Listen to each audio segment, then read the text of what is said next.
At 9:30 in the morning on May 1, 1942, the converted mess hall aboard the giant battleship Yamato did not look anything like a place where sailors once ate. Its walls echoed quietly as Rear Admiral Matome Ugaki stepped inside, the polished floor reflecting the sharp lines of uniforms, the clatter of boots, and the murmured tension that filled the air. Before him stood a massive game table nearly 40 feet across, a wooden map of the Pacific Ocean. Junior officers moved small wooden blocks across the grid, miniature carriers, cruisers, destroyers, all arranged like pieces in a grand chess match. One by one, 20 senior admirals entered the room, each trailed by staff officers holding thick folders of battle plans. They had all come together for a single purpose: to test the operation that they believed would win the Pacific War for Japan.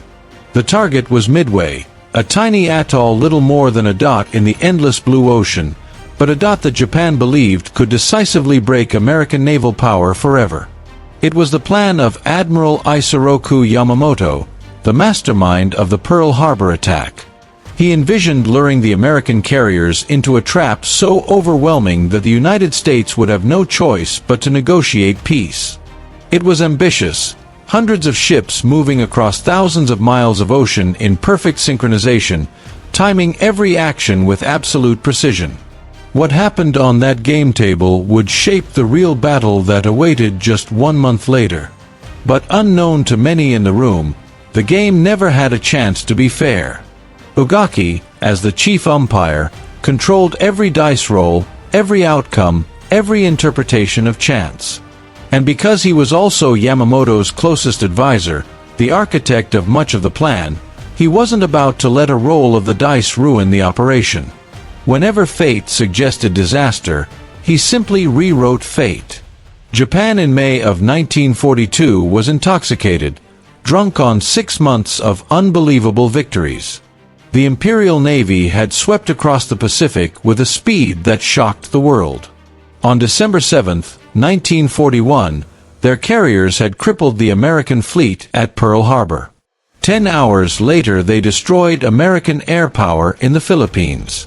In the next days, they sank Britain's Pride, the battleship Prince of Wales and battlecruiser Repulse, proving even mighty warships were helpless before Japanese naval air power. Hong Kong fell. Manila fell. Singapore surrendered, giving Japan 85,000 prisoners in one of Britain's worst defeats in history. The Dutch East Indies collapsed, handing Japan the oil lifeline it desperately needed. Burma fell soon after, threatening India itself. Japan's carrier force, Akagi, Kaga, Soryu, and Hiryu, operated like ghosts across the Pacific, appearing where they wished, striking with devastating force, slipping away untouched.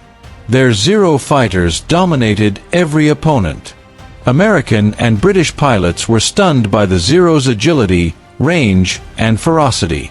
Victory after victory convinced Japan that they were invincible. In Tokyo, officers spoke casually about dictating peace terms within months. Doubt evaporated. A new illness took hold: victory disease. The belief that because Japan had always won, it always would. That disease had seeped into every corner of planning, and it sat like an invisible guest at the war games aboard Yamato. The battleship, the largest ever built, dominated the harbor at Hashirajima. 72,000 tons of steel, 9 enormous 18-inch guns capable of firing 1-ton shells across 25 miles. If the ship symbolized Japan's pride, the war games symbolized its blind confidence. The mess hall had been transformed into a miniature oceanic battlefield. Islands etched into the table surface, colored pins marking positions, wooden ships lining up like pieces in a child's toy box. Umpires sat around the table with notebooks and dice, calculating damage and fuel, adjudicating battles as they broke out across the model ocean. The mission wasn't simply to fight the coming carrier battle, it was to simulate the entire Midway operation from beginning to end, including the diversionary attack on the Aleutians, the invasion convoys, submarine screen lines, bombardments, landings, everything. In theory, The purpose was to identify flaws. In practice, the games had become a ritual, confirmation theater. Nobody in that room wanted to discover problems. Everyone wanted to validate Yamamoto's masterpiece. Admiral Nagumo, commander of the carrier strike force, said little. Though he had led the Pearl Harbor attack, he knew Yamamoto's staff criticized him quietly, believing he had been too cautious. He wasn't going to invite more scrutiny. So he played along. Vice Admiral Nobutake Kondo, who would lead the Midway invasion force, dared to question logistics. How would Japan supply the island once they captured it? It lay 1,400 miles from their nearest base. Convoys would be exposed to American submarines. If they couldn't resupply, what was the point? His concerns were politely noted and immediately ignored. The plan was already approved. No one wanted to start over. The first day of gaming unfolded smoothly. Japanese forces advanced exactly as predicted. American forces reacted exactly as predicted. Umpires rolled dice that favored Japan more often than statistical probability would allow, and Ugaki adjusted anything he didn't like. But the second day brought the moment when illusion collided with reality. Nagumo's carriers had just finished bombing Midway in the simulation when the American player, a junior officer whose name history never recorded, ordered a daring counterstrike from Midway's airfields. According to the rules, a dice roll determined how effective that attack was. Lieutenant Commander Masatake Okumiya, the umpire overseeing that part of the game, rolled the dice. They came up showing 9 hits. 9 hits meant disaster. 2 Japanese carriers sunk outright. Ugaki's expression tightened. The room paused. The idea that American land-based bombers could sink 2 carriers felt absurd to him. So he simply changed it. 9 hits became 3. Kaga was still sunk, but Akagi survived, damaged, but still in the fight. The game continued as though nothing had happened. Okumiya, outranked and outmaneuvered, said nothing. Everyone else got the message. But even one sunk carrier proved inconvenient later in the simulation. Hours after Kaga had been declared destroyed, she mysteriously reappeared on the board for the next scenario. No explanation. No justification. The ship had returned simply because losing her had been inconvenient. Time and again, Ugaki bent the laws of probability. Japanese planes always performed better than statistics suggested. American pilots made mistakes they never made historically. Any scenario that exposed Japanese vulnerability was deemed unrealistic. Every path, no matter how twisted, led to the predetermined conclusion: Japan would win. The most dangerous manipulation involved American carrier movements. Yamamoto's plan assumed U.S. carriers would leave Pearl Harbor only after the attack began, too late to interfere on the first day. But the American player in the simulation proposed moving the carriers early, positioning them near Midway before the Japanese arrived. It was bold. It was logical. And it was exactly what Admiral Chester Nimitz would do in real life. Ugaki immediately ruled the move impossible. The Americans could not know the attack was coming. The carriers had to remain at Pearl Harbor until Nagumo's strike started. Japan's assumptions were safe once again. Only Commander Minoru Genda, the brilliant tactician who had planned the Pearl Harbor attack, warned that ignoring the possibility of early American action was reckless. But like all other inconvenient truths during the games, his warning was disregarded. The plan was already perfect. Why imagine anything else? By the end of 4 days aboard Yamato, every senior officer left confident. The simulation had proven the Midway plan flawless. Japan would destroy the American carriers. Japan would win the decisive battle it had been seeking since the war began. Japan would secure its empire. But all of it, The confidence, the certainty, was built on lies. The first lie was that Japanese intelligence was reliable. In reality, by the spring of 1942, American cryptanalysts at Station HYPO had broken large portions of Japan's naval code, JN-25. Commander Joseph Rockefeller's small team in a dark basement at Pearl Harbor had been piecing together Japanese messages for months. They intercepted orders describing an upcoming operation against a location referred to as AF. Rockefeller believed AF was Midway, but Washington doubted him. So he crafted a clever ruse. Midway broadcast an unencrypted message claiming its water purification system had broken and the island was running out of fresh water. 2 days later, Japanese intelligence reported that AF is short on water. The trap was sprung. The Americans knew the target. They knew the timing. They knew Japan's plan. The Japanese, meanwhile, assumed their codes were unbreakable. The war games played under the false assumption that surprise was guaranteed. In reality, surprise had already been lost. The second lie concerned American carrier strength. After the Battle of the Coral Sea earlier that May, Japanese pilots reported that both American carriers, Lexington and Yorktown, had been sunk. Lexington indeed was lost, but Yorktown survived with heavy damage. Japanese planners believed only 2 carriers remained, Enterprise and Hornet. They believed facing 2 American carriers posed no real threat. But at Pearl Harbor, Admiral Nimitz refused to accept that Yorktown was out of the fight. He needed her for Midway. So he ordered a miracle.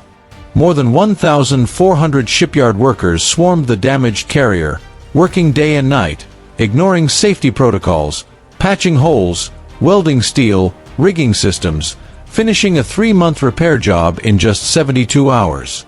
As Yorktown sailed out again, some workers were literally still aboard, performing repairs as she headed into battle. Japan expected 2 American carriers. They would face 3. The third lie was Japan's assumption about timing. Yamamoto believed American carriers couldn't possibly reach Midway until the 2nd or 3rd day of battle. But with the code broken, Nimitz positioned his carriers northeast of Midway days in advance at a secret location called Point Luck.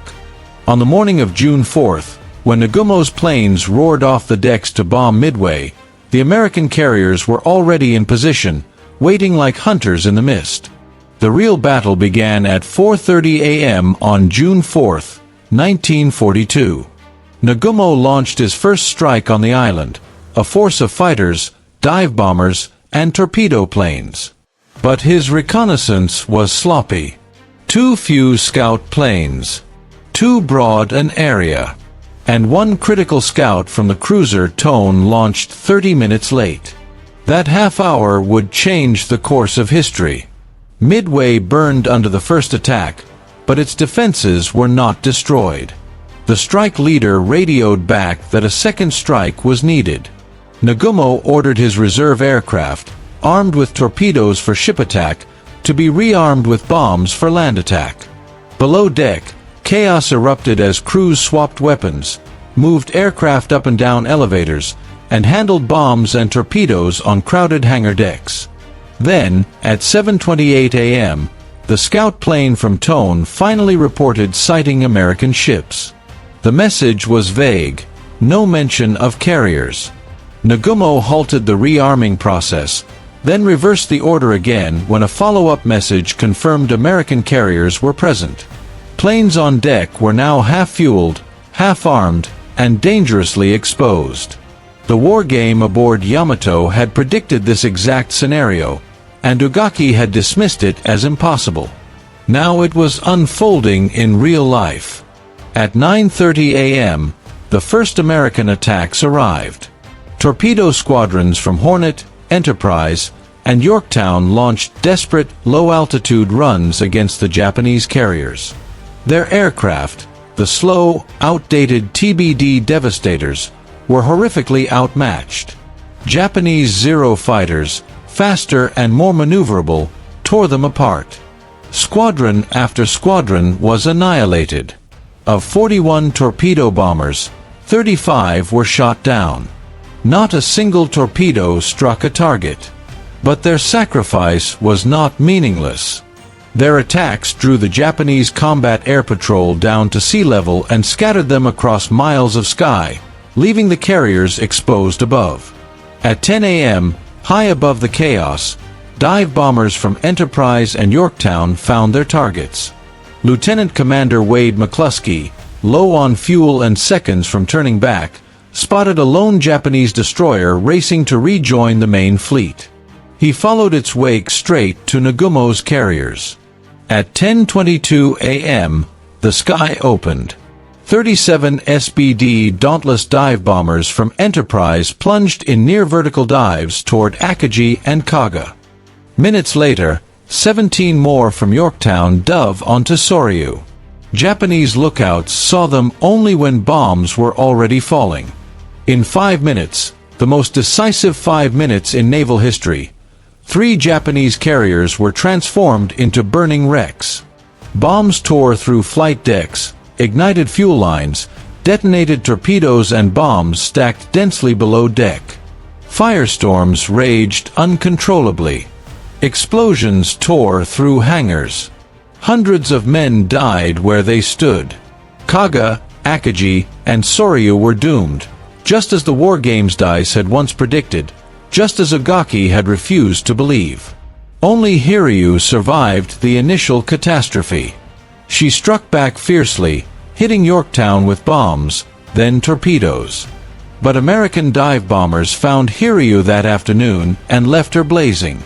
She sank the next morning, her admiral choosing to go down with her. 4 Japanese carriers, those that had attacked Pearl Harbor, were gone. 3,000 sailors and irreplaceable veteran pilots were lost. The United States lost Yorktown and the destroyer Hammond, just over 300 men. In one day, the momentum of the Pacific War reversed completely. Japan had gambled everything on one decisive battle, and everything had been shattered. The War Games aboard Yamato had predicted disaster, but only for a moment, before Ogaki erased it with a decision and a smile. Reality was not so easily rewritten. The Pacific Ocean had rolled the dice one final time, and this time, the dice stayed exactly where they landed.